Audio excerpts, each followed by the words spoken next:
Well, good evening, everyone. This is so beyond exciting. My name is Susan Hoover. I'm on City Council here in Norwood, and myself and Karen Roshu with the Board of Health have been working on a ton of stuff around sustainability. And what has been really exciting is everyone is jumping on board, everyone is getting excited, and the connectivity around all the activities is, I'm thinking in the next year or so, we're going to see a really big shift in what Norwood is able to do. So thank you so much for coming. We have some great speakers who are going to be talking this evening. Come on in. We're going to be starting the evening with a presentation by Hamilton County Resource on Low Waste Living by Elise. But I also want to introduce our other folks. We also have Brittany Gray. She is with the Cincinnati Recycling and Reuse Hub. And Kaylee, who I just met for the first time tonight, so my defense. She's with Queen City Commons. Brandy King is with Last Mile Food Rescue, which is right here in Norwood at Alloy. And then I love how Lily Dean with the tree board snuck into the back, so we'll make her sit up there front later. And we also have Paul Boys from Emily's Garden is here. So all of them will be sharing some of the programming and activities that are happening. There'll be an opportunity for questions and answers, and then there'll also be an opportunity to just actually connect with people, because I can tell you what's going to happen is someone's going to have an idea or someone knows somebody, and conversations are going to happen, and we really want to help foster that. So without further ado, I'm going to turn it over. Hi, everybody. So my name is Elise Earhart. I'm the outreach specialist for Hamilton County Resource, which, if you're unfamiliar, is anybody familiar with Hamilton County Resource? Okay, I see some nods. Wow, that's not normal. So we are the Hamilton County's Solid Waste Management District. We're a department under Environmental Services, but our focus is on solid waste, which sounds gross, but it is simply reducing, reusing, and recycling. That's our mission, but we are not the factory that recycles. That's Rumpke. Rumpke does all of that. We are the educational facility, and we often provide grants and support and consultation for all residents, businesses, schools, organizations, anybody living and working within Hamilton County. Our entire mission is to help them and their organizations reduce, reuse, and recycle. My presentation here is a quick intro on low waste living, which I'm going to take a guess that a lot of you are familiar with it if you are here tonight and interested in this. So I will breeze past a few of the subjects. If I see your eyes glazing over, I will just continue on. And a lot of the things will be touched on here as well. So there's certain parts that I will touch on and then pass them on later to our next people. Okay, so I'm not gonna make you all tell me what brought you here today, but by a show of hands, did you come here today hoping to learn more about what is available in Norwood for sustainability? Okay, great. And hands down, anybody here just to learn what's up? Is that just sort of the general, just what's going on in Norwood? What are we doing? Okay, all right. So I think we understand this. Why waste matters, right? This is my introduction to low waste living, but the whole idea behind low waste living is, yes, recycling is awesome, but we often forget the reduce and reuse part, which I think are even more important, hence why they come in first place and second place in that order: reduce, reuse, and then recycle. So we want to do recycling correctly, we want to do all of that good stuff, but even more important, we want to reduce what we're using in the first place. So a quick touch on recycling and composting, just because, and I will plug a few things just up here so you know what's up. So recycling and composting, we have curbside recycling, and we also have some really great options for public drop-offs. If you don't have curbside recycling at your home or your apartment, I know a lot of multifamily complexes do not have that option, and we're trying to make that as accessible as we can, in addition to working with those multifamily complexes to get it at their facilities as well. So there are good public drop-off options, and I'm gonna toss it over to Susan. Where is the closest public drop-off for recycling here? Pleasant Ridge. Pleasant Ridge. Okay. That's the closest spot here. I'm working on it. No, it's okay. We're getting there. This is the whole thing. We're really, really trying to get there in Norwood, and they're doing an amazing job. So also, if you don't have curbside recycling, so you have that public drop-off, and if you're lucky enough to have curbside recycling, we have a ton of recycling magnets. If you just need a quick refresher on what is and is not recyclable in terms of what can be taken to Rumpke, this is that stuff here. Composting is very, very exciting, and that will be more of Kaylee's thing to talk about. But Queen City Commons is going to have a drop-off site for food scraps. So they're going to be collecting food scraps, which you might, some of you, I see some nodding, are aware of this. This is a new thing that's going to be happening soon in April 1st?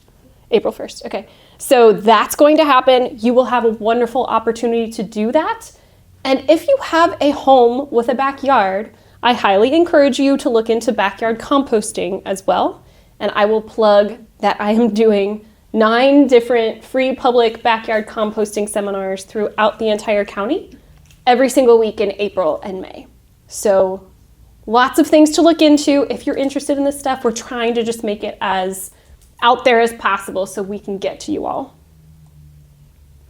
Specialty recycling collection is going to be Brittany's thing, but you've got options, and there is going to be a mini hub collection site here in this building. Mm-hmm. In this building, cool. Right, so there's a lot of stuff to check out. So I'm basically giving a little introduction to all the things happening. And I want to really quickly touch on a few things you can do for reuse. So purchasing with reuse in mind is a huge deal. And we're talking about so many ways that you can do this, right? You can purchase with longevity or with reuse in mind, in a sense that you want to get something that's going to last you. You can use it over and over and over. That's a common sense thing, but sometimes we forget. Sometimes we go for convenience and what's easy. Maybe it's cheaper, but think about what's going to last you longer, what's going to be reusable, what's going to be durable, what can be washable, things like that. So try to think about that kind of stuff. And I just have a few things up on the screen. We've got paperless towels or Swedish dishcloths, which you are welcome to take tonight. They're my favorite. Take a couple if you want. We have wool dryer balls, which are really, really great option, especially for blankets and sheets. They help get all the wrinkles out. So they're a really great thing to have, and they're reusable. We have things like reusable ear swabs, which sounds strange, but just little things, little bits and pieces for you to try. These are all just suggestions for you to just try, right? Whatever fits and works with your lifestyle, I want you to give it a shot. The last thing is travel utensils. And this does not mean you need to purchase a brand new set of bamboo utensils. You can take 3, a fork, a spoon, and a knife from your home. I'm sure you have enough to just bundle up really quickly, put at your office or in your car or wherever you might need an extra set of utensils. So think about things like that. There's more stuff you can purchase for longevity. Think about quality over time. Again, what's going to last you the longest. If you have to purchase something brand new, which sometimes does happen, I can understand that. I'm not saying you can never purchase anything new, but if you do, just think about it a little bit more intentionally and purchase something that's going to last a very, very long time, potentially like decades down the road. Purchasing things that can be repaired easily or have replaceable parts is a really interesting thing that I never thought about for a while, but purchasing for repair is important. And things with conscious packaging are very important to try to remember, what am I going to do with this packaging? Can I take it to the hub collection? Can it be composted? Can it just be simply recycled curbside? Whatever the case is, you want to try to purchase stuff with packaging that you know it can go somewhere and hopefully be recycled or reused again. Then the last thing I will plug is refillable products. We have amazing refilleries in the county. I don't know if anybody's heard of Simply Zero or Learer's Market. And there's a couple other places that do a little bit of refill here and there, but those two, Simply Zero and Learer's Market, are they are focused solely on refillables and zero waste products that come either in no packaging or all completely like cardboard, recyclable or biodegradable, compostable packaging. So those places are fantastic. Simply Zero has 2 locations, one on Vine Street and Over the Rhine, and one in Loveland as well. And Learer's Market is in Northside. You can't miss them. They're kind of right in the heart of Northside. They're fantastic. And a bonus about Learer's Market is that they also have grocery products too. So both stores are fantastic, and the owners are the kindest people you will ever meet. They would love to chat with you at any point and explain and go through all the different ingredients. They know their products like the back of their hand. So we love to see that. If you're looking for ways to reduce your waste, I'm not going to make you watch the videos of me talking. Repair and maintenance is really important. I kind of touched on that a little bit, but there are things like repair fairs, and I will, again, plug that. Hamilton County does with the Cincinnati Recycling Reuse Hub, as well as Imago and the City of Cincinnati. We partner and do a big repair fair once a year. This year it's going to be at the downtown library, like heart of downtown library. We did it last year there as well, and it was a huge success. So we're going to do it again this year. It's going to be May 9th, Saturday, May 9th from 10 to 2. So you can mark that on your calendars if you wish. But Repair Fair is amazing. It's a community event, free. Bring your items that you would hope to get repaired or at least looked at by some very, very helpful, experienced volunteers. And maybe you can learn a thing, maybe you can get it fixed, maybe you can just get some answers. And maybe make some friends. It's a very fun, happy day. So there's creative reuse. We've got all kinds of things, but I will put one more thing in here before I let you go. We have a bunch of reuse resources throughout Hamilton County. There are a lot of hidden gems. It's not just storefronts, it's not just secondhand stores. There are all kinds of reuse organizations throughout the county. And on hamiltoncountyresource.org, that's our website, we have a whole page under residents. If you go to, I have it here, Home Residence Recycling Reuse Resources. And under that Reuse Resources tab, we have the full map of all reuse organizations. We try to really keep it tight. It's a nice directory of all the different types of reuse places. And we try to organize it by thrift stores, refilleries, repair shops, things like that. We try to get it all on the map. And you can always call us too. We're happy to chat. It's probably going to be me on the phone because I like to talk. Again, we got a lot of gems. Just keep that in mind. There's all kinds of things that you might never know about. And even things like a refillable pet food store down at Finley Market called Pet Once. Whole foods, fresh foods for your pet. It's better for them. It's great for everybody. And it's refillable. Something I never knew about until about 2 years ago. Okay. Last thing, and this is probably not something I need to stress too much with you all, but remember it's little steps. It's about little steps. It makes a big impact over time, right? Like everything we do makes a big impact over time, but the baby steps matter. Don't skip ahead and try to do everything all at once. Do little things, incorporate them into your lifestyle. Try to keep it sustainable for you because that's the whole point. We want it to be incorporated for you and make it easy and part of your routine and not some crazy inconvenience. That's what always gets us, is that last bit of inconvenience is where we kind of fall apart. So try to make sure you incorporate things into your lifestyle and help other people in your life. Communicate with your family, your friends, any guests you have. Communicate with them what you're doing, and that not only makes it normal for them, but it helps them understand that, hey, they can do it too. That normalization effect is huge. It's one of the biggest causes of behavior change, is normalizing it for everybody. The more people you see doing it, the more you want to do it. Share with your community. And we've got stuff all over the place. Again, I heard talk of Upcycle Day, I heard talk of Recycle Day. There's all kinds of community events, and I will say the spring and the fall particularly are huge all around the county. We've got different household hazardous products drop-off events in the spring and the fall, different like small community events throughout. I know there are lots of places that do little upcycle days and recycle days. We're talking about it here. So there's a lot going on. just keep your eyes and ears out. And if you ever need anything, please call Hamilton County Resource. You can go online, hamiltoncountyresource.org, or you can also just go online. Often we have the events posted online or on our social media as well. So there is a lot of information out there. Don't be afraid to ask. We're happy to talk to you about it. All right. Thank you all. And we have a ton of goodies up here. Feel free to come and get them all at the end. Thanks.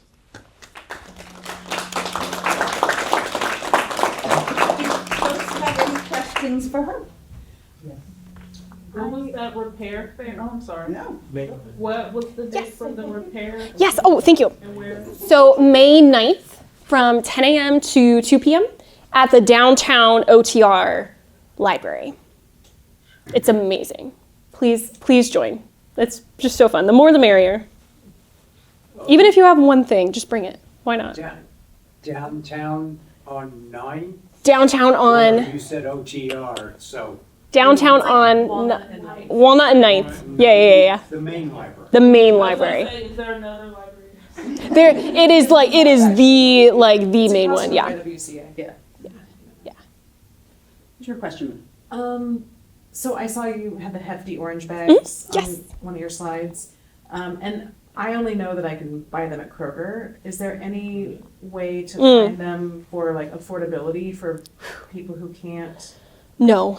prioritize them? Okay. No, so they are, I'm glad you brought that up. So I kind of skipped past this because they do essentially accept a lot of similar things to the hub. Sure. But the hefty orange bags, there is nothing wrong with them. There's nothing wrong with them. It's just a different way to recycle tough plastics. Yeah. But you do purchase them, and I believe it's something like $20 for 10 bags, something like that. I don't remember It's paying that much, but it's not cheap. It's not cheap. It's not cheap, but they are bright orange. You can't miss them. They're in the aisle of multiple grocery stores. It's Kroger, I believe Target, Walmart, and maybe Aldi now as well. But like some of the main grocery stores, if you go in the trash bag aisle, that's where they are. They're hefty orange, bright orange bags. You can't miss them. But I don't know a way Okay. for them to be cheap That's or like a okay. bulk way. It's just good to know. Yeah. About those, I recently put one next to my recycling. The directions say to put them in the recycling. Don't put them next to the recycling. The garbage person took it. The recycling was still there, and this full bag went in the garbage. So read the directions. Well, you know what? Thank you for that, because that is something, right? We all we know to read the directions, but like sometimes we just don't. The orange bags, they do actually, once they're full, right, tie them up. They're bright orange for a reason. Just stick them inside, or as squished inside the top of the recycle bin as possible, and then try to close the lid if you can, because the workers know, or they should know. I think somebody was maybe just having a bad day, but they should know that they put them with the recycling, and then they go to the recycling sorting facility in St. Bernard. And the reason they're orange bags is so they can be separated really fast off of that conveyor belt. So they want you to send all the bagged orange stuff in with your recycling. Yeah, thank you so much. That's a little PSA for everybody. Don't put it next to your bag. Any other questions? Good. Sorry, just still on that topic, because I was Absolutely. not aware of that. Is that like any type of hard to recycle plastics? So they have a huge list now. It's actually grown bigger. But think things like styrofoam, the colored party cups, the plastic rings that go around Gatorade bottles, straws, Ziploc bags, any kind of plastic bags, that kind of stuff. So that can all go in there. It can also go to the hub. So it's really what your preference is. Yeah, okay. I think the one thing that the hub takes that the orange bags do not is you guys take the clamshells. Yeah, there's a few things that we take a wider range. than They do. what's, They do take a wider range. I thought clamshells went in there. Okay, it's good enough. Now I know. It's weird. It's a strange. This clamshells, man. Any last questions? And we can always come back. And We're not going to let them leave. I'm going to say one more thing on that. So Hefty Renew, it's called Hefty Renew. If you go online, Hefty Renew, they have a really good website now. They've kind of figured it out slowly that people have a lot of questions. And if you go on heftyrenew.com or .org, it's Hefty Renew. You can find it. It is bright orange. It's bright orange and blue all over the website. Yeah. They have a specific list that says acceptable items. Okay. You can type in the search bar the item that you're looking for, and it'll come up if it's like a yes or a no. Mm-hmm. And they have a huge list, so you can always check that out if you're concerned. Okay. And it's on our website. That link as well. And while she's setting up, I'm going to take a few minutes to say that I went on the recycling tour at St. Bernard, and I highly, highly recommend it. It was positively fascinating. You go on a whole tour, and it is some crazy amount, and I don't even want to quote it because I'll be wrong, but like in the 90% of the materials that come in to their facility get recycled out to businesses in Ohio. Yes. Right? So a lot of them, all of our beer bottles are being turned into bourbon bottles, which, I mean, of course, right? Our cardboard, I think, has a 1-week turnaround from when it goes into the facility till it gets turned into fresh cardboard. The whole thing is so highly automated. Like, there's still a ton of employees, but they have blow technology that separates different things, and robot hands. I mean, if you have children, take children. My 88-year-old mother is very excited to go. I highly encourage it because it really was a great reminder to me that we are actually recycling. Back a few years ago, recycling took a big hit when a new contractor up in Cleveland said that they're going to be recycling huge amounts, and then it turned out that they had been just dumping them all in the dump.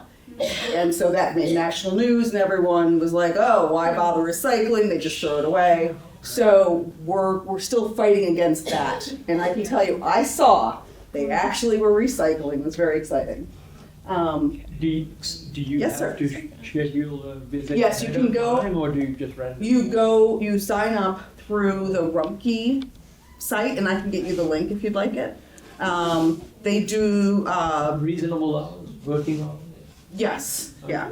Saturday, Sunday, no? Only Wednesdays. Oh. Wednesdays are their only day, and they have like a 9:30, an 11:30, and a 1 p.m. I know this because I reserve a bunch. I'm just saying the wealth of knowledge in this room. This is lovely. Resource. Yes. That's all I am as a resource. You good? Yeah. Awesome. Wednesdays during work, like during the workday, which is really tricky sometimes. They do have open houses on Saturdays every once in a while. I've seen. You're correct. Every Yes. once in a while, I don't know the Like next one. people. Yeah. I feel like it's once every 6 months or It's a so. good place for people to get inspired, people who Absolutely. really don't believe. Absolutely, you're right. It's a great tour. Cool. Okay. I'm just going to hold this if that's okay. Cool. All right. So hi, everyone. My name is Kaylee. I am part of Queen City Commons. We are a compost collection co-op based here in Cincinnati, and there's only 4 of us on our team right now. It's a really fun thing. We drive a big dump truck around and pick up food scraps from all over the place. And we will soon be offering free residential drop-off here in Norwood starting April 1st. We started in 2020, which was a really good time to start a business right before the pandemic started. We actually started in the beginning of March. So since 2020, we have collected 1.8 million pounds of food scraps between our residential drop-off and our commercial customers. We have, I think, about 40 commercial customers right now. It's different coffee shops, restaurants, honestly, office buildings. All kinds of people want to compost, and so they just collect all their food scraps either in their kitchens or employees bring in food, and then we pick it up. And then our residential drop-off program works. We have bins placed around the city, and then people sign up, and you collect your food scraps at home, drop them off whenever you want at the bin that you sign up for, and we take it away to local farms. So we have quite a few farm partners. Our main 4 are Carriage House Farm, Cocoon Farm, Our Harvest Cooperative, and one more that I'm forgetting. Camp Washington Urban Farm, or Perennial Farm. So yeah, we take all of our food scraps to those places, as well as community gardens. Sometimes we do things with bioreactors with the city. And that's like a big vessel that you just dump food scraps in and just like leave it alone. And then over time it fully decomposes and creates compost at the end. But our farm partners are really happy to work with us. We dump everything there. They then manage the actual compost piles. We don't do that ourselves at the moment. But yeah, they use it for different crops and different things. Some of our farm partners have livestock, so occasionally the food will go and like feed cows if we have like a bin full of apples, or we have one customer that is a grain, it's like a pet food. They use grain in their pet food, so it's like the byproduct of that can also feed animals. So interesting combination of things here. So why compost? There is tons of useful energy left over in food scraps that we don't eat, that feeds the microbes in the soil, which then feeds the plants that we then eat again. So it's a beautiful little cycle. It saves a lot of space in the landfill. As we know, the landfills are filling up and we're running out of room. So good to put that somewhere else, especially if it's beneficial to the planet. It also helps slow down emissions. Carbon is stored in the soil, and the food scraps the compost will build the soil health, and then we can support our local food systems and connect us to our communities a lot better. So our residential drop-off program, this photo is what you'll see here in Norwood soon. We have these corrals, and then our bins go in them. They have a lock on them. When you sign up, you get the bin code, and then you have free access 24/7. Whenever it's convenient to you, you can just collect your bucket that you've had at home, drop everything off. It's pretty easy for the most part. Not that messy. That's a big concern people have, is like, is it gross? Not if you don't let it be, you know. It depends. If you drop it off pretty regularly, smells and all that stuff is not really a problem. We do tell people you can freeze your food scraps. That helps a lot with different things, especially in the summer if you have room in a freezer, or in the winter if you put a bucket outside or something. It does help quite a bit. It also helps like with what you put in the bucket, so you can like balance. If you have like a lot of vegetable scraps, you can add things like coffee grounds, or if you have access to wood chips or any brown material, any carbon, that helps with smells and stuff as well. So yeah, you have the unlimited drop-offs and 24-hour access. Once a year, we give out a bag of finished compost to all of our customers. I think it's an 8-gallon bag. It was a 5, but I think we just raised it to an 8. So you get that if you want it. And then you also get the comfort of knowing that all of your food isn't wasted, and it goes back into the community to build or to grow more food in the future. So the bin that's going to be here on April 1st is located at Lower Millcrest Park. It's going to be across from the dumpster area at the walking path trailhead. So this place right here. Yeah, and I think there's going to be 2 bins, I think is what it is. So yeah, you'll have access to both of those, and yeah, the code will always be the same. And then the compost give back that I was just talking about, this is the size of the bag that you get, and that is made by our farm partner, Camp Washington Perennial Farm. And then, You said black gold. yes. And then we do have additional residential drop-off bins all around the city. I think we launched a pilot program this past year with the city of Cincinnati and the USDA, and so those 4 pilot programs, we finally launched the 4th one. They are in Northside, Clifton, OTR, downtown, and Hyde Park. And so that's all of these different colors are kind of like, some of them are the pilot specific ones, but all these purple ones are the individual ones. So we are kind of all over the place. And then the idea of the pilot program is to keep it really concentrated, so more people are likely to sign up just because they're like, oh, there's a bin down the street, this is really easy. And with that program, it's been free for 3 months, and you get a free bucket. And yeah, it's been going really well.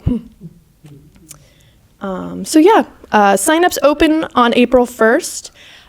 This QR code just takes you to our website. The Norwood sign-up is not up yet. That will be up on April 1st, but you can see all of our other locations and then also see our compostable guide. We talk about all kinds of different things, like what we do take and don't take.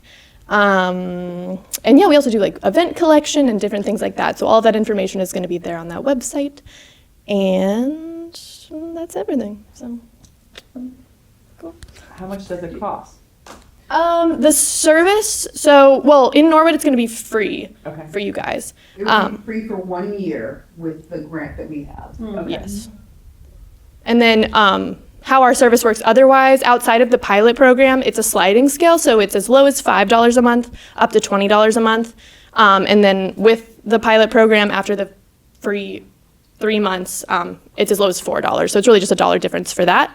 But yeah, 5, 10, 15, or 20, pay whatever you want. Yeah. Okay.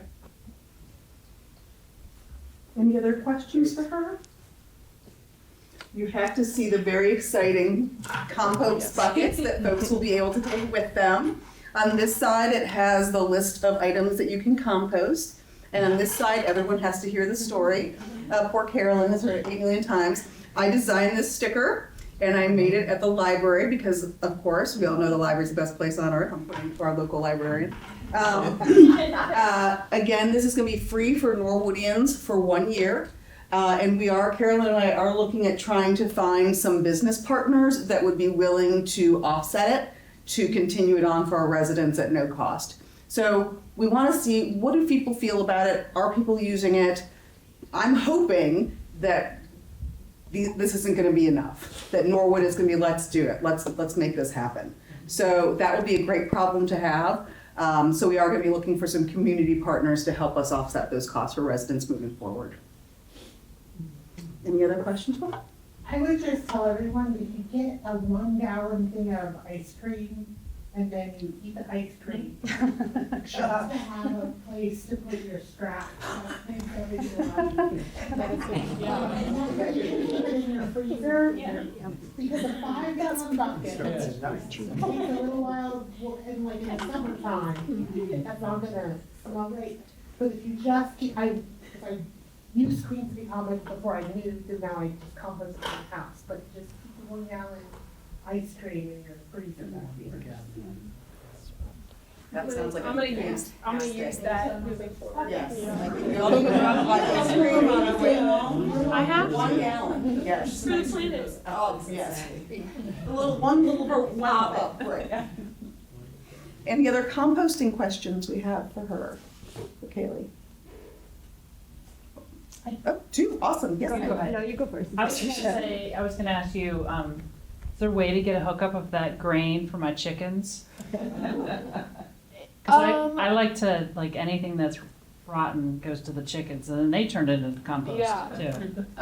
It is, every week it's like, Slightly different? no, it's just a lot. It's like over 5,000 pounds.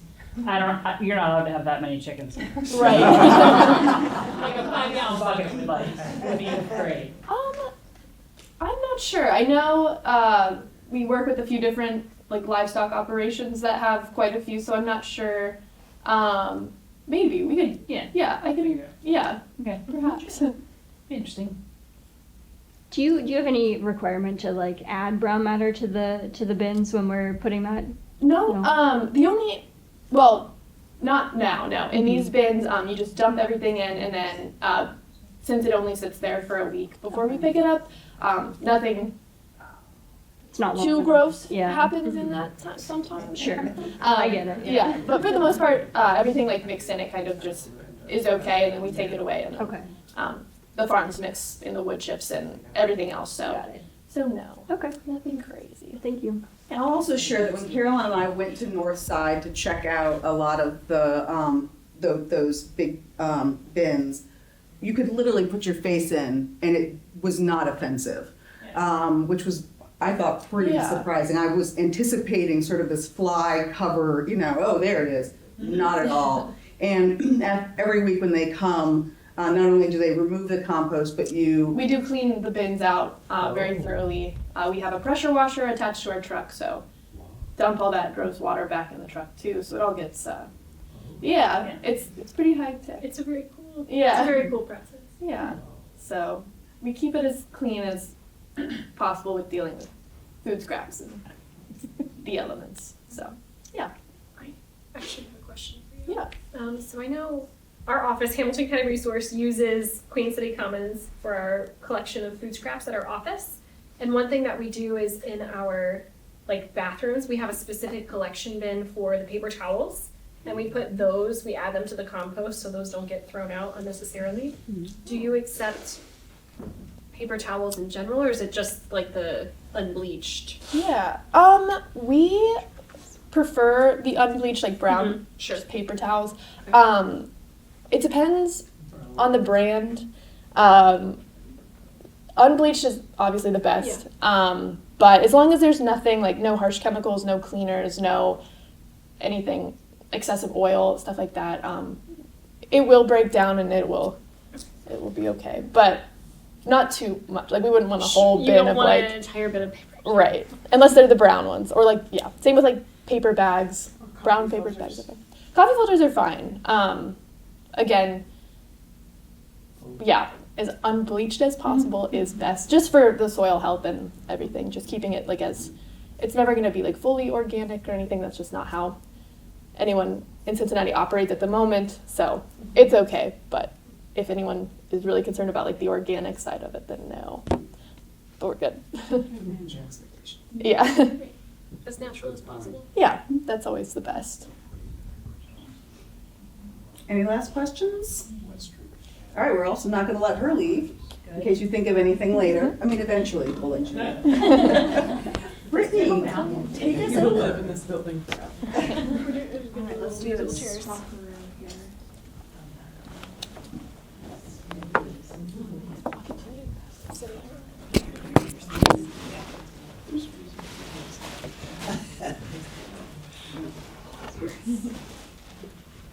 Do you want to stand there demonstrating? I'm fine, because I don't have slides. Okay. So, hi everyone. Hi, my name is Brittany Gray. I'm with the, thank you. Thank you. Let me get mic'd up here. I think I'm okay. All right. My name is Brittany Gray. I'm with the Cincinnati Recycling and Reuse Hub. I manage our outreach and corporate services. I've been with the organization since 2022. I'm happy to be here and share our piece in this Sustainability Expo. I think all of us here are happy to be a resource to you all and to Norwood. So let me introduce the Hub as a partner. For anyone who's not familiar with the Hub, we're an independent, nonprofit recycling and reuse organization specializing in only hard-to-recycle materials. And we specialize in these materials through recycling, reuse, and recirculation efforts. And I'll go into what those materials are shortly. So our mission as a nonprofit is to fill the gap that's left between what can go curbside. So Rumpke was mentioned. Rumpke manages the curbside recycling in our region. So what can go curbside and what's going into the landfill, the Hub sits right in the middle. So we manage all the hard to recycle things. Not all, many. So our facility is located in Lower Price Hill. We opened our doors to the community in April of 2021.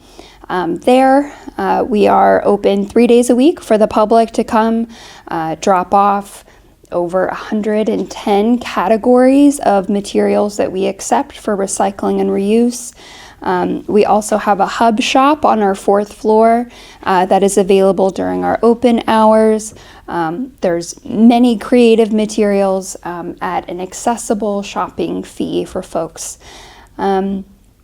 So our piece in this, off-site collections have always been a part of our mission, our making our services accessible. We've always had entities, organizations outside of the hub that are interested in collecting materials to be recycled with us. So that's always been a part of our mission. So I really work to support and offer guidance to those entities who are wishing to, launch a collection like what Norwood is doing here. So we support schools, churches, nonprofits, businesses as large as corporate, as well as small businesses who are launching their own hub collections. Again, it's separate from curbside, and we ask for certain parameters. Things need to be clean and dry, etc. So helping folks through that process of initiating their own collections. So offsite collections have always been a part of what we do since 21. Other programs I want to share that we are very proud of are at our facility, we have a volunteer team called the Tinker Team who make minor and moderate repairs. Repair has been mentioned. This is a sustainability expo to a T. We're talking about reducing, reusing, recycling, repairing, all of it, rot.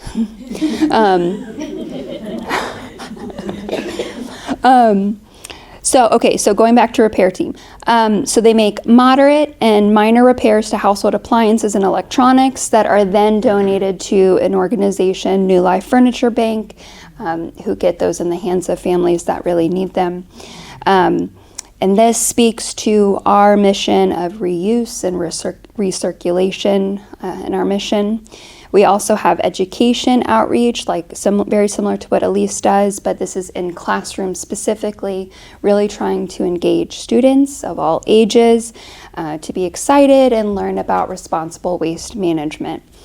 We have an excellent blog post. Again, I feel like we're all kind of singing from the same hymnal book, but a lot of the reducing of waste and materials that Elise talked about, we have topics on our blog that really dive into local refilleries, a look at who our downstream recycling outlets are, where are these materials going to be recycled, how to host low waste gatherings and parties, which is really great, and a lot more really interesting topics for folks that are maybe on their starting this journey of sustainability to learn more, or interested to dive deeper, what sustainability looks like in our area. I'll encourage you to jump on our website and kind of peek at the blog. So since 5 years of our organization existing, we've successfully diverted 2.8 million pounds of materials from going into the landfill. And we do so much more than recycling and reuse. We really feel that we are a hub of resources, of creativity, of knowledge, of resources, just like these excellent organizations here. We really kind of are a web of sustainability to support the community. So I want to touch on now what your collection here in Norwood is going to look like. So at our facility, we take over 110 categories, and Norwood, baby steps. So we have identified a couple of really, I feel, and I think you'll agree, some meaningful categories that can be dropped off here.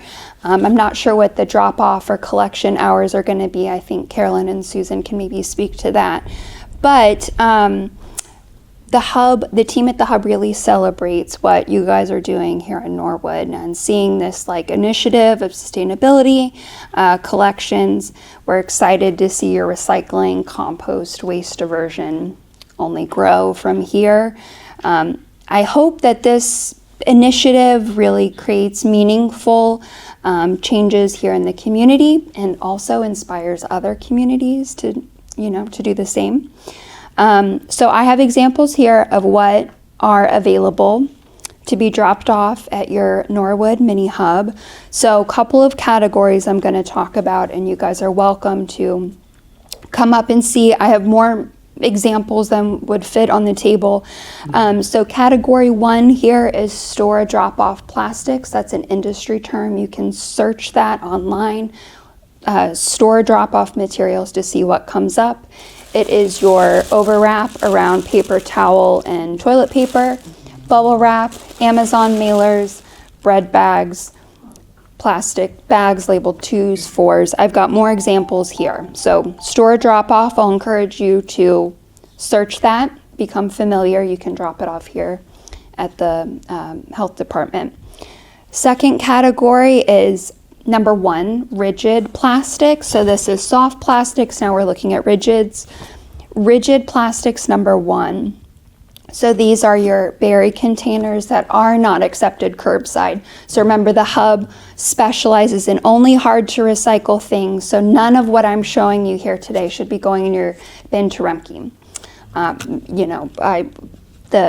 The orange bag is separate, not our gig, but there is some overlap in what can go in the orange bag and what the hub takes. But number 1, plastics. So we've got some transparent number 1 plastics. So your salad containers, maybe like a sushi tray, and then opaque colored number 1s.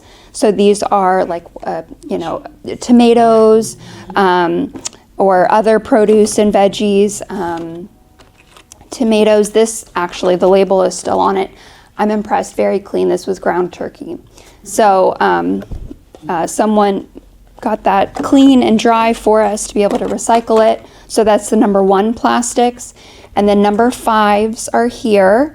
And so again, none of this should be going curbside. So these are your K-cups with the coffee grounds and filters removed. These are your pizza, what do they call it? Pizza table. Pizza table.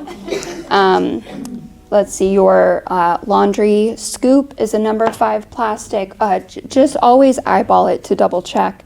Your plant markers. These are labeled as a number 5, I know, or number 6, and you can recycle them here.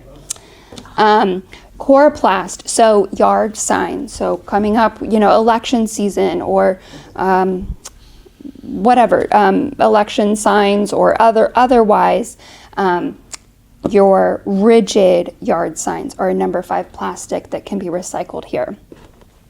As well as I've got some carryout containers, and your Skyline and Gold Star carryout are number 5 plastics. So as long as they're clean and dry, they can be recycled here. So like I said, I've got more examples that would fit on the table. So come, feel, take a look, ask questions. We're excited. We're really excited to be partnered with y'all. Thank you.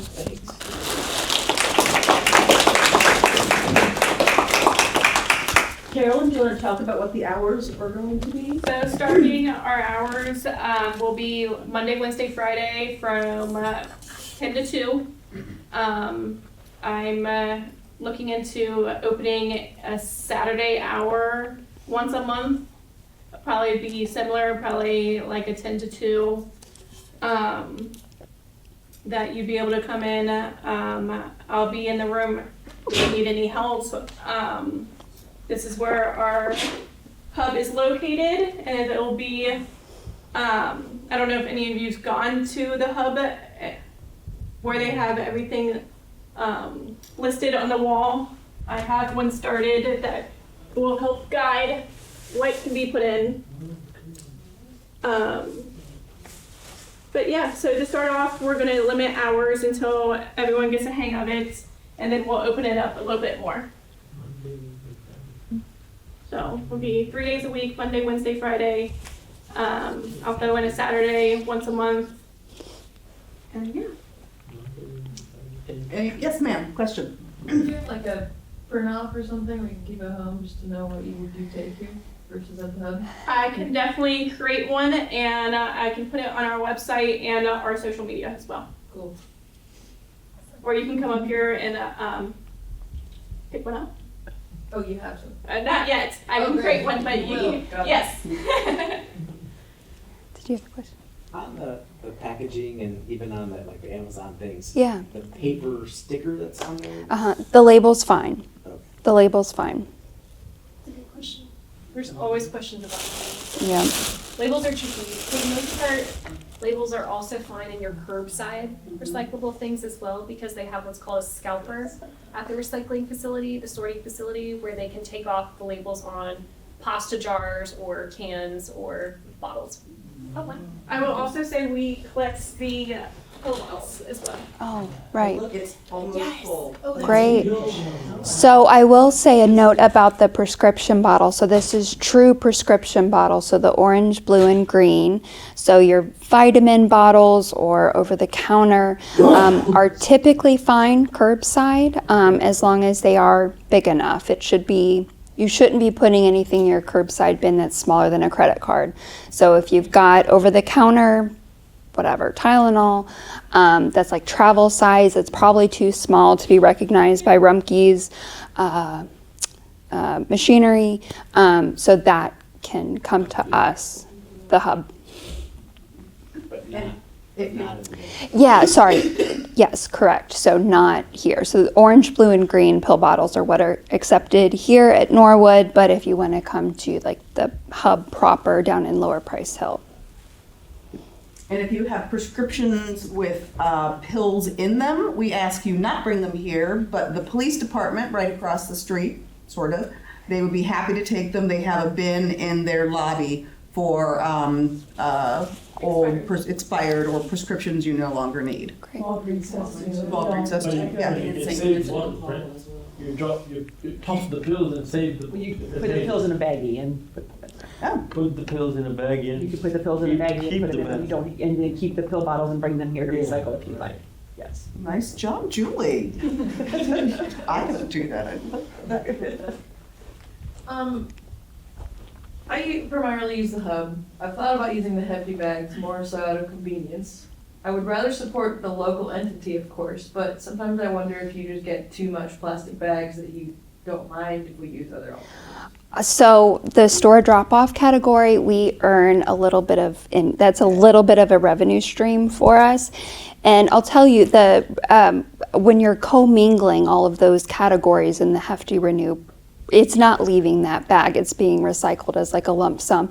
The reason why we ask you to sort these categories at the hub proper and at like the Norwood mini hub, it's because we've got a vettage stream, like downstream outlet for each category, and we earn a little, so like 12 cents on the, I don't know. It's a little bit something. It's something, and as a nonprofit, that means a lot. So I'll, if you're making a trip to the hub, just bring it anyway.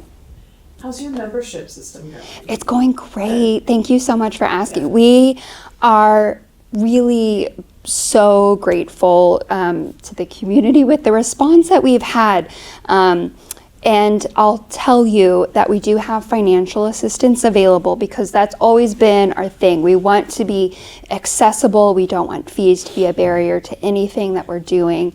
And so we do have financial assistance available to help with memberships. But there's, so it's, so on a monthly or annual basis, you can purchase almost like I think it's similar to like a Sam's Club membership, but you're paying us up front for a monthly service or annual service to recycle all of, like I mentioned, like the 110 categories of things that we take for recycling.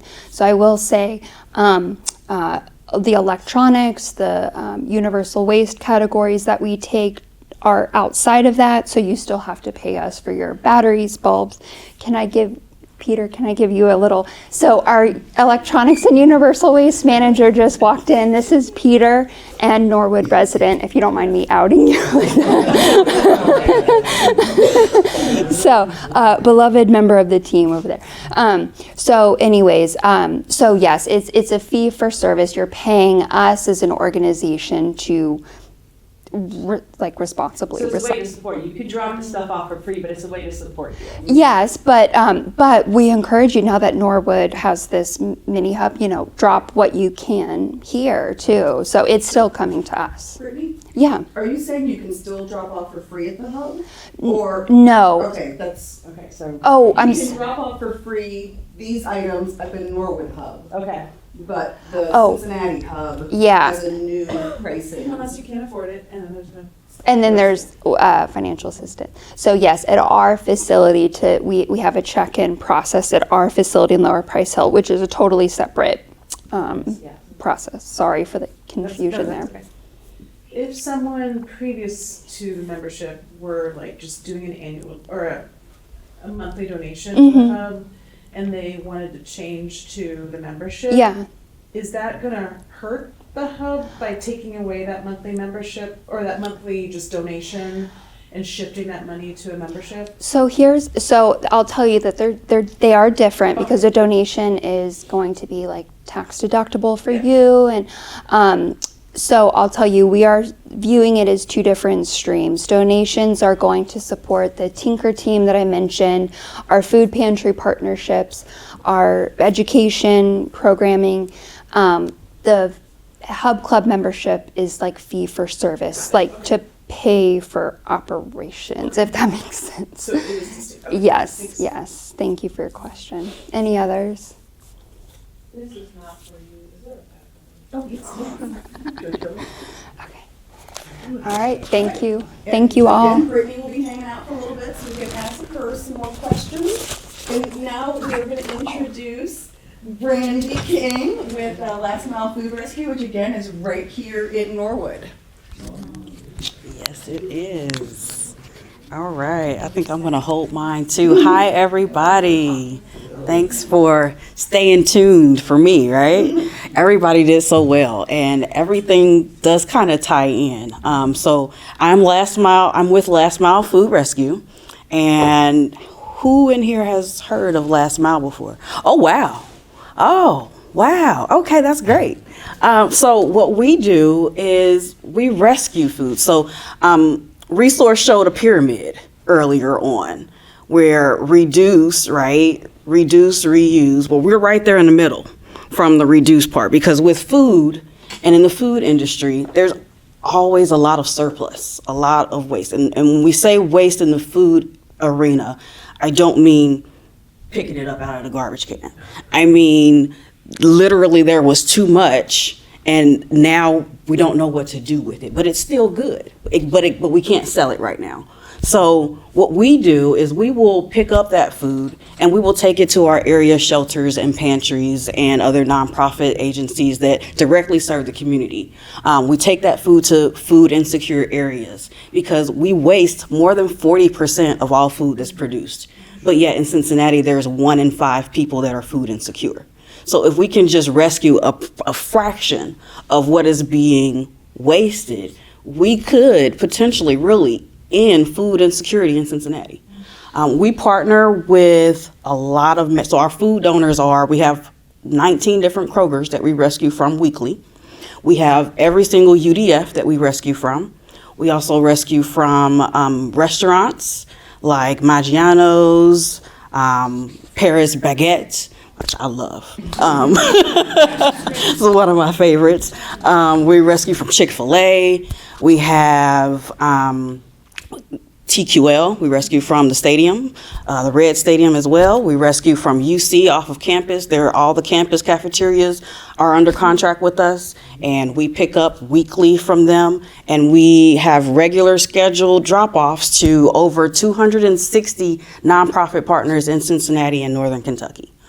Some of our major nonprofit partners, we partner with St. Vincent de Paul, of course, Matthew 25, Our Daily Bread. There's a couple churches here around the corner, right here in Norwood, that we use as well. And we also operate what we call the last mile market, because there are some areas in Cincinnati where there's not even a high concentration of pantries, so people have nowhere to go. So we actually take our last mile van and we set up like a free market with fresh produce and things that we've gotten from Kroger's and UDF and the Wawas, and we actually just picked up a Whole Foods, thank you. And people can come in need without having to show ID. They don't have to show proof of income, and they're not limited in what they can take. It's really a free market. They don't have to, if they get SNAP benefits, they don't have to disclose that and they don't have to use it. Everything is free. And then we also, because we also rescue from like hospitals and the cafeterias where we get big trays of prepared food. We also partner with Easter Seals Redwood. I'm not sure if anybody is familiar, but they operate a repack for us. So we'll get these giant trays from St. Elizabeth Hospital in Kentucky, and we take it to Easter Seals twice a week, and they repackage those large containers of food into individual containers that can then be sent right back out the same day to another pantry or shelter that is serving hot meals for people. We also partner with Our Daily Bread. They've done some, we used to get big packages from Performance Food Service and Caruso. So we get pallets. We rescue distressed loads as well. There are truckers that call into our dispatch and say, hey, we just got rejected this load of bananas. Can you guys take it? And literally, I have never seen so many bananas. Like this, like boxes. Do you know what a Gaylord is? We had 10 Gaylords of bananas off a truck. And we took it to St. Vincent because St. Vincent gets a lot because they have a lot of capacity. They can hold a lot of things. So, but they also serve other pantries as well. So we took they said, yeah, bring them. We took all those bananas there, and they were able to turn it around in 2 days. Bananas are gone. So that is a lot of what we do. That's the main. It's really just because there is the need. There is that problem of waste, right? Too much going or organic material going to the landfills and creating that methane and harmful gases. But if we can stop it from even getting to the trash can, we make it easy for our partners, the restaurants and the caterers and Kroger's, so that it's not so easy just to throw it away. There's an easy solution to make better use of it and to help our neighbors in need. Now, the way that we do it, we have over 900 volunteers. We use an app on our phone, on your phone. There's the QR code, and if you want to come up and get it later, you can. But you download the app, and it's pretty much like DoorDash or Uber or Lyft, where you can pick a route. And at any given day, it'll show you a route, and you can pick one, and it'll say, okay, this is a pickup from Kroger in Norwood. It'll have a list of what is expected to be picked up. It'll have the name and contact number for the manager at Kroger that you need to meet, and it'll tell you exactly where you're taking it. Now, the way that we do our routes, we make sure, or unless it's our fleet, for our volunteers, we make sure that your route is not more than a 15-minute drive one way. So literally all you're doing is letting them load your personal vehicle, and then you are taking it to a local nonprofit where you can see the difference being made. A lot of our volunteers say that they get into doing this with us because they can see an instant impact on what they're doing and how we're helping our neighbors. Now, that is Last Mile Food Rescue. I am their outreach and event coordinator. So we are, since 2020, we started in 2020, we have rescued over 17 million pounds of surplus food. And this year our goal is our last year, 2025, we did 5.4 million. This year our goal is 7 million. So we are looking for more restaurants, more caterers, more decision makers in the food industry that can make that happen. Because all it takes is one person in the kitchen. The only restriction that we have is we do not rescue from residential for food safety reasons. Yes. I found out about Last Mile Food Concerted. Mm-hmm. Are you still connected with them? Mm-hmm. Okay. And I have another question. Yes. At Alloy, Yes. are there any other cool startups that are doing good Ooh. that we should pay attention to? So I was brought on in November. Okay. So I'm not familiar. There's 2 buildings and like 4 floors on each building. But there's actually next week an Alloy Economic Development luncheon. So I'll be there and I'll get to find out a few more people. And I've already been tasked with getting the directory. So I will have that sooner than later. Okay. Any other questions? Yes. Do you take food from inconsistent sources, like a business lunch? We do ad hoc, yes. Okay. Oh my gosh. So I started in November. And you know what happens in November? That's the beginning of holiday season. We rescue from so many different corporate holiday parties. It was wild. So Yes. I work for Norwood Schools in the cafeterias, and you guys come and collect from us before Christmas break, before spring break. We had I'm in charge of all the ordering. I ordered all our produce, and then we had a week for a calamity week. So I had all our produce and all of our milk, and I called you guys, and you were there within an hour to get it. Yep. So- I forgot to mention the schools. Yes, we do rescue from all the schools, Cincinnati Public, before those breaks because they can't keep that food. It'll go bad if they Most of do. the produce you can't freeze, and then the milk they will not take milk back, especially for calamity days, and they don't give you credit for it, so you have to donate it so you can rescue it, so you can get a break. So, and you provide receipts to all of our people and everybody, so we can. Yeah. Any other So questions? that's an ad hoc. We do that. Yes, we do a lot of ad hoc. So it does not have to be consistent. Ad hoc, we love ad hoc because every pound counts, you know? So that is the passion and the mission of Last Mile, to rescue the surplus food and get it to the people who need it the most. Any other questions? Awesome. Great. Thank you so much. Where is the mic going? Thank you. I'm going to pull up, we're going to have Paul Boys come up next. He is an amazing Norwoodian. I'm just going to say a few words about him. Emily's Garden is one of the most magical spaces in Norwood, and if you've not been, you must go. It's in the corner of Hunter Park, and go. Just go. Clip on. Yeah, you can, yeah. Okay, I'm gonna hold this. Yep, Paul, and I organize and work with Emily's Garden, which is in the 4th Ward. I see some familiar faces from the 4th Ward at Hunter Park. And just a couple words about Norwood. Norwood's a remarkable place. The way y'all have supported gardening in parks, I think it's unique. I've lived in different places, and I haven't seen a bunch of that, so thank you for that. So this is about our 3rd full season of gardening at Hunter Park. And we have what is maybe a 40-foot by 50-foot plot of land, which to me is delightful. It's a perfect space to begin growing. And so we don't have an elaborate model, but just generally I'm putting plants in every season.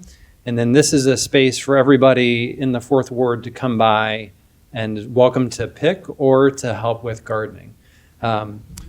So what I'm doing regularly, because I work full time, is I'm just trying to grow things everywhere in my house. So I have a computer where I'm doing my day job at Procter & Gamble. And then I have about 2,000 yellow Bradford onions, of which I have 5 right here on display that I've reused some of my unrecyclable, or maybe it's recyclable plastic. So this is my farming station right next to where I work, where I'm just constantly watering and growing. And these will transplant, I found with the yellow Bradfords, that they store very well. So our goal is to be able to have enough of our produce that we can sell some of it and buy next year's seeds so that we have a financially sustainable model for everything that we're doing. But we grow everything from vegetables to spices to fruit. We're hoping this year to have a bumper crop of black raspberries. We will see. We don't have any honey yet, but if we could get some honey with our black raspberries, I would have some serious mojo going on. So I don't have anything more elaborate to say than that, other than the spirit of it is to be a place where people are welcome to come and to learn how to garden. So I do some education classes. I want kids to understand a little bit about how to make food grow, because it's remarkable. When you see something grow, you can get caught up in a life of gardening like I have. So we do a little bit of education along the way. Thank you to the folks over at Queen City Commons. They have taught me everything about soil and about how to do compost. So there are just some great resources in the community too. Can you talk about your composter and also the onions from the neighbor? Yes. Yeah. So in partnership with Queen City Commons, we did do a bioreactor the first season. So what a bioreactor is it's cattle panel that's put in a maybe 10-foot diameter cylinder, and then it is stacked up with a combination of brown wood chips, which we found out we could get for free, and then food, right? So we put that in a combination. And the beauty about that bioreactor with compost, so that it doesn't turn, I'll just say rancid, you do have to turn it frequently. But with a bioreactor, all of the material is within about 1 foot of free circulating air by design. So you have this air circulating, so you never have to turn it. So it sits for a year, and ideally you get, I can't remember how many cubic yards of compost came out of that. But you mentioned the word black gold. This stuff is like black gold. I mean, it's just a wonderful thing. So yes, that's the bioreactor that you talked about. We're also doing hugelkultur beds as a way to make this beautiful soil. I think the challenge with Norwood is we have this nutrient-rich soil. You see all the orange bricks around. That comes from our soil. It's great, but it's also very compact. And it turns out if we just put a little bit of some biomass in there and let some of the bugs do the work, we get this remarkable. So I'm skeptical about these things, but when I saw it work, I thought, this is remarkable what can come out of it. So we do have hugelkultur beds too. You wanted me to talk about? The onions from the woman on. Okay. Yeah, so we sit on, the park is on Hunter Avenue, and the folks who live on Hunter Avenue are some of the most beautiful people in Norwood, and y'all are great too. But of them all, Miss Margaret, who lives at the very end there, is just a remarkable person who came here from Kentucky or from Tennessee and still has that great accent. So when she migrated to Hunter Avenue from Tennessee, she was and her family were subsistence farmers. And she took some of the garlic, it's actually garlic, she'll call it garlic, from Tennessee and brought it in for years, for 30 years has grown that garlic without ever harvesting it, just got busy with her family. But very kindly has loaned her garlic over to Emily's garden, and so we grow Miss Margaret's garlic, of which there are probably 1,000 plants that she has that I use. Can you get one of those plants to put in your own garden? Oh yeah, like you would want one? Yeah, I would grow that. Sure. I mean, I grow Miss lots. Margaret would give it to you. Oh, Yeah. all right, cool. So when you say you have education classes, where would we find those education classes in this? This is for kids. This is 2nd and 4th grade kids. Okay. But if you want to talk gardening with me anytime, give me your contact information. Happy to. When do you have community garden days? It's ad hoc. So in the spring, we'll do like a usually in the March time frame, we'll have a get together. I've been pretty busy with my work and haven't organized it, but we'll do March and then a fall harvest. And where do you bring your produce? Where do I bring my produce? To the Norwood markets, farmers markets. Yeah, off Pike Market. Thank you. Yeah. Any other questions for Paul? I encourage you, go to the garden, walk around, talk with him. You'll be there for hours. It'll be great. Thank you. I'll go ahead and share that we do have another community garden in Norwood. Unfortunately, Jeannie Sickinger wasn't able to come, but she is the host of the Williams Avenue Garden, which surprisingly is on Williams Avenue. It's a very different garden, which I kind of like. Emily's garden is sort of like a winding path. Williams garden is more of your standard. It's got your rectangular beds, and they now have, they planted, actually, former councilwoman Winterbauer was part of, how many trees did you plant there? We did it with the Common Urban Orchard Project. And then, yeah, they came in and helped design it, but I was just looking at them today because they need to be pruned. We've got 3 different types of fruit trees. 3 different types of fruit trees. Blackberry. We have our own little mini orchard at Williams Garden, which is right by the school. And you can get some more information about that from me if you want Jeannie's contact. And we're saving, maybe not the best for last, but one of my favorite people, Lily Dean, is with our Norwood Tree Board. And she has been doing some pretty phenomenal things and is going to come up and talk a little bit about the tree board and what they're working on. And also, when she's done, we're going to talk about ways folks can volunteer. And I'm giving you. Oh yeah, Reboot. You want to talk about Reboot? Then Carolyn's going to talk about Reboot.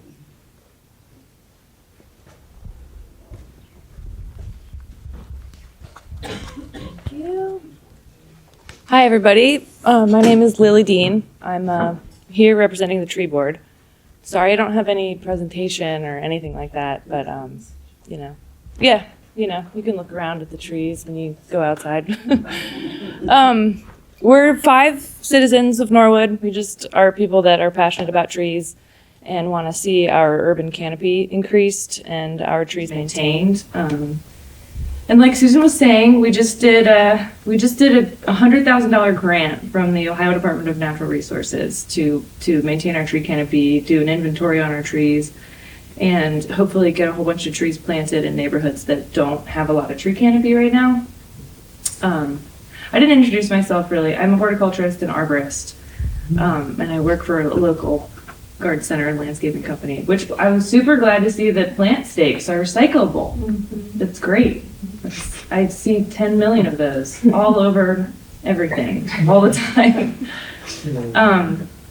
But yeah, so we're a little bit of different kind of sustainability. Trees, people kind of overlook that as a sustainability aspect.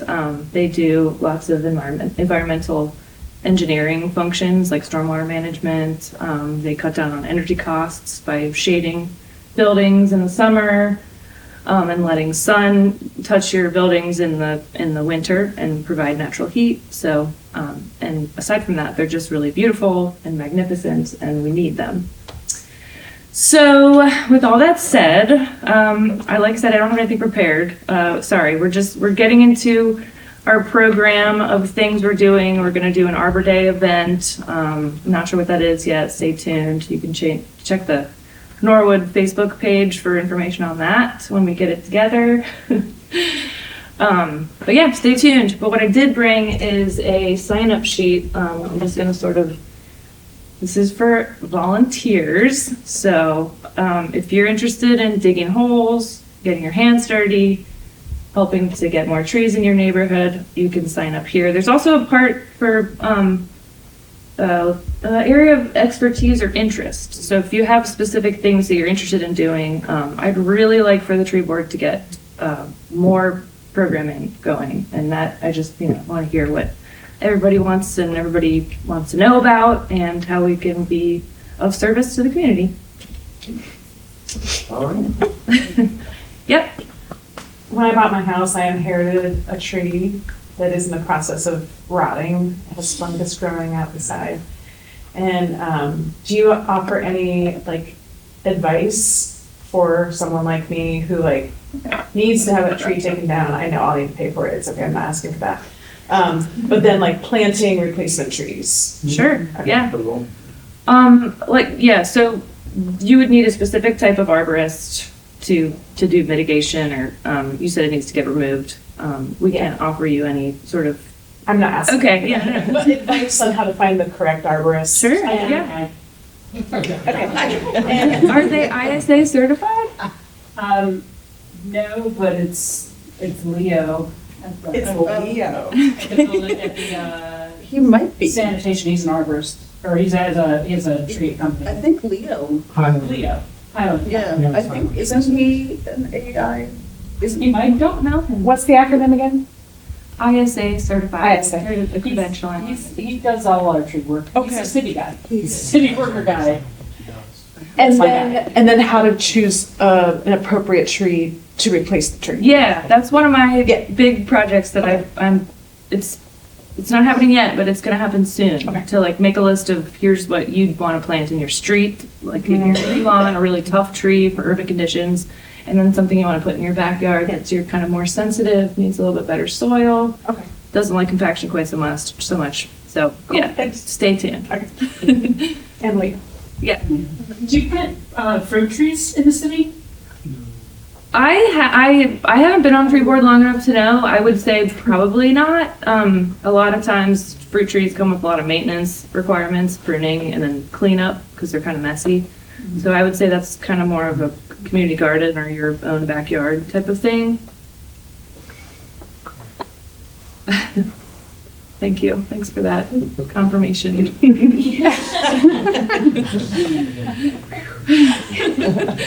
Any other tree board questions? Do you want to talk about ivy abatement? Oh yeah. Talk about ivy It's one of abatement. Susan's programs, and you know, ivy. It's kind of ubiquitous on trees. It's like anytime you see a tree with like a big, fuzzy green sweater going up it, that will eventually just kill the tree. And it's so easy to get rid of it, which is why it's so important. All you have to do is cut a chunk out of the ivy, and they can be big chunks, so it might take some effort, but all you gotta do, you just cut a chunk out of it and let it go. Yeah. But it just keeps coming back. Well, it can. You put a little Roundup or glyphosate. Just brush it on the. It's a necessary evil. I know. It's like it's okay. We have to use chemicals on the part that you cut that's connected to the roots. Yeah. So just you can use like a spray bottle, so you keep it really contained. But it's a really useful thing if you use it responsibly. It'll die eventually. It'll die. Pull everything down. It'll just fall. You don't have to do anything. It's like just some trees that you just. Because you actually don't want to pull it off because you could pull off some bark. Right. So you want to let nature take its course and just let it slough off on its own. So satisfying. Yeah. Cut it at the. You want to cut a chunk out so there's no chance that the two reconnect. Like a 6-inch band is sort of what I could think of. A 6-inch band around the entire tree. And then Of the vine. of the vine, right, not the tree, that would be bad. You don't want to do that. As low as possible. Right. But you might damage some of the bark too. Like try not to do that because if you nick the tree, you could damage it. All the tissues that are important are right on the surface, right underneath the bark. So you got to cut only the one. Only the vine, yeah. That's a hard job. Well, so luckily, there's events where they'll teach you how to do it. Susan is organizing these. Tree Board is partnering with her. When's the next one? You have to tell me. Okay, well, we'll tell you when we know.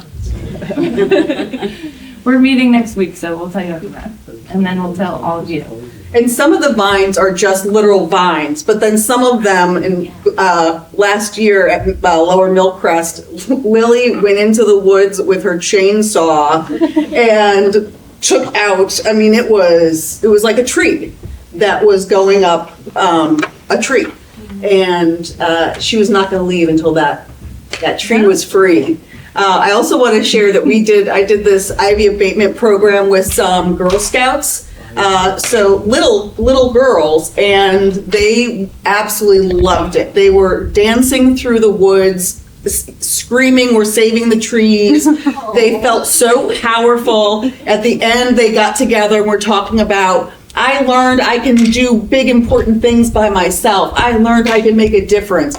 Truly adorable. And one of the things I think is so satisfying about the ivy in particular is, one, it's literally killing our trees, and two, it is so easy to abate and so satisfying to see the ivy come down.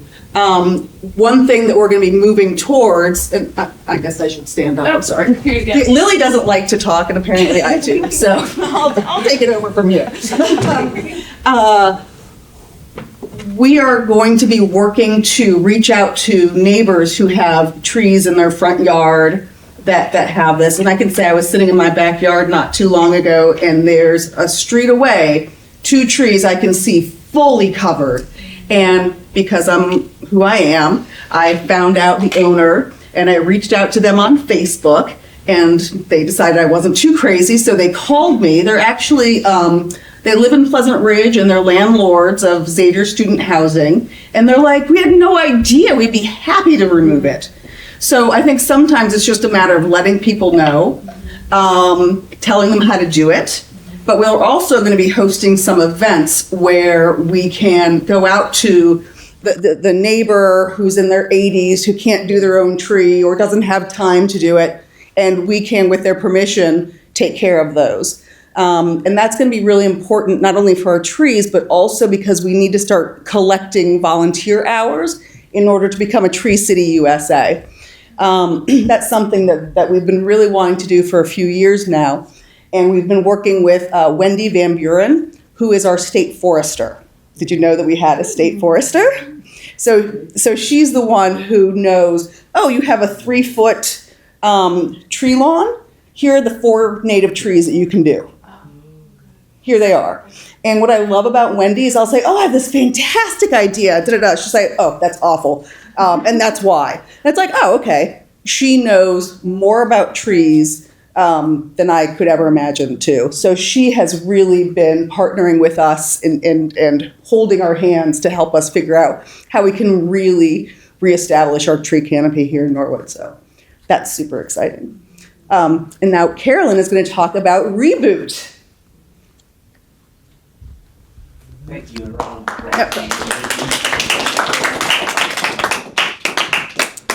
So I'm Carolyn. I work for Norwood City Board of Health. I've been developing the recycling program along with trying to add services for our community. So I've been partnering with Susan a lot with trying to get all this recycling and sustainability going. We have the recycling hub that will be open as of now. And then as of April 1st, our compost, community compost will be open. And then we have our Reboot container that sits right outside those doors that you can just come through the back. And it's 24/7 access. I have a list of can and cannot items that can go into the bin. We started that starting September. From September to December, we collected 658 pounds of electronics. So if we can just keep that going and everything you guys keep diverting from the landfill. I put in every year for a grant, which also is based on how much we divert from the landfill. So depending on our numbers is what our grant money, is the amount of grant money that we get. So I'm able to put that money back into our community to help you guys. So like the lawn bags you guys get, those are paid by the grant money. We've had benches and picnic tables and all sorts of things that we've been able to provide for you guys through the grant money for diverting waste. And that's all I got. Good job. Do you want to talk about Diversion Day? That's coming up, very exciting. Diversion Weekend. Yes. So as most of you guys know, we have usually a tire and Freon weekend, spring and fall. We're no longer going to be doing the Freon. Public Works will still be doing the tire diversion. And then along with that, we are going the same weekend, we're going to have a diversion day that we're partnering with Hamilton County Resources. That we're going to bring in different vendors. So stay tuned to see the different vendors that we are able to obtain for you guys. Hopefully we're going to do like a shredding, clothing, hazardous waste. I'm not sure what else yet, but I will be definitely posting on social media, putting it on our website, and then handing out flyers everywhere. So Does that include paint? there will be possibly latex paint. And that date is actually the weekend of April 25th, right? 25th and 26th, which is also going to be, we're going to be coordinating with Arbor Day. Correct. Because that's, the 25th is Arbor Day, right? 24th. Whatever that weekend is. That diversion day, you said is April? It's going to be that weekend of April 25th and 26th, I believe. I don't have a calendar in front of me. And where is it? So we're not exactly sure. So the tire event is usually held up at Public Works at Harris. So that's going to stay there. But we were more thinking for all the other diversion vendors that we're going to have over at the municipal parking lot right across the street. So nice and central, easy access. Do you know when you'll have you'll know? Hopefully within the next week Oh, cool. or so, yeah. Awesome. We'll have definitely more information for you. Does the health department have a Facebook page? Yes, we do. And I have actually, if you have a smartphone, there are QR codes posted that you can scan and it'll bring up our Facebook page for you to follow. Cool. Any other reboot questions? Or any general Board of Health questions. Reboot also took all of our holiday lights. That's when it first opened. And that first month, we got over 100 pounds of electronic waste. So I wish I had been keeping count of the million that you diverted, the million you diverted, the million you are composting, the millions of dollars of food. This one, $100,000 for tree and tree infrastructure. $100,000 is the way we need to say that. And then, of course, Paul Boys, you're not diverting, I guess, in billions, but composting. Yeah. We're going to be wrapping up. If you have any last questions, I would encourage you to come up and chat with people. If you've got further questions, touch all the stuff. We even have hand sanitizer, so you can, yes, these are, do folks even know what this is? Okay. All right. You were paying attention. Good job. He gets an A. I would love for folks to share this information with your friends, encourage them to come to the next summit, which we're doing on Saturday, the 14th. If you're here, you probably got my email. I'll probably be holding on to your email to send you more information as it comes available when we find out about Diversion Day. But again, we're really looking for folks to step up to help us really make this successful. I would love for us to have more volunteers for the mini hub. So if you're a retired person or you don't work on Wednesdays and you want to come help out Carolyn, I think there's a lot of ways that people can participate. So think about what might be your way of stepping forward. Again, thank you so much for being here. I'm really excited, and have a fantastic evening. One last thing. Sorry. Sustainability as human beings, save a life. We are having Hawksworth here March 24th. So sign up to donate blood. Recycle some blood. Yes. Recycle some blood. Also, March 24th, we will have an open house for the Board of Health. We are now an accredited entity for the health department. So that is a big thing for the health department. And come learn what we do. Every department will be here. You can meet the staff. And yeah, have a tour of the department and hopefully see good things to come. Now you clap. Now.